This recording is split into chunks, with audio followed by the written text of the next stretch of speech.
الله من الشيطان الرجيم. بسم الله الرحمن الرحيم. عزتمند مسلمانانو، زه خصوصي طور سره امت مسلمه ته یو خصوصي وظیفه د احادیث د رسول الله صلی الله علیه وسلم نه ثابت د قرآن کریم نه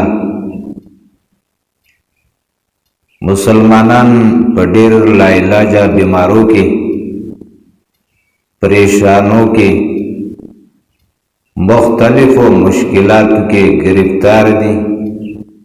داغه مسلمانان د پاره خصوصي یو تحفه وړاندې کومه. څومره مسلمانان چې دا وګورئ واورئ نو پای باندې عمل وکړئ، انشاءالله مجرب عمل دی. او وظیفه د سوره فاتحه ده. کوم مسلمانان چې سوره فاتحه د سحر د سنتونو وروسته او د فرض مانځنه مخکې په اتصال د بسم الله سره ووایي. مطلب دا چې داسې ووایي چې بسم الله الرحمن الرحیم الحمد لله رب العالمین الی آخره ولا الضالین آمین ته ورسي.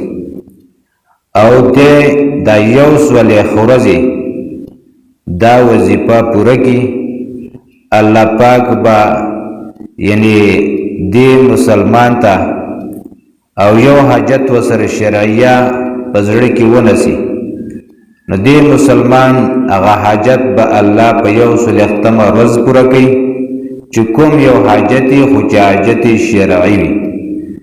دویم دا چې دا یو سل ورځې وي، بیا په یو څیز دموه، اوبه په دموه، ځان په دموه. لا علاج بیمارو رسول الله صلی الله علیه وسلم حدیث ده د اویو لا علاج بیمارو چې داغه علاجونه نکی داغه د پاره علاج ده. نو پکار دا چې موږ مسلمانان نه لا علاج څومره بیماری نن سبب هر مسلمان گرفتار پریشان د مال د وجنه د غربت د وجنه هسپتالونو کې علاج نشي کوله. ما ته زما استاد نبی دا علاج خودل دی، نو پکار دا چې ما او تا په دې وظیفه باندې عمل کو. ان شاء الله چې دا په یعنی ټارګټ سره ما چې مسلمان داسې وکي بیا وګوره چې کار کوي یا نه کوي، خو په صحیح معنی سره. دا یو خصوصي خبره به واورئ چې د هرې وظیفې نه به مخکې درود شریف وای او په آخر کې به هم درود شریف وای. دا وظیفه په دې طریقه باندې پخېږي او په دې طریقه باندې به ان شاء الله العزیز دا به کار کوي. دا زمون اساتذه او مونږ ته بهترین څه تحفې او ډالۍ ښودلي دي او دا منقول د رسول الله صلی الله علیه وسلم نه دي. قرآن کې هم سوره فاتحه ته یو نوم سوره شفا وي.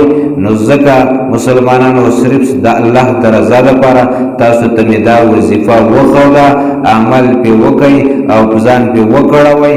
الله به ستاسو مدد او نصرت غیبانه د خپلو خزانو وکړي. الله دې د عمل توفیق را نصیب کړي. آمین.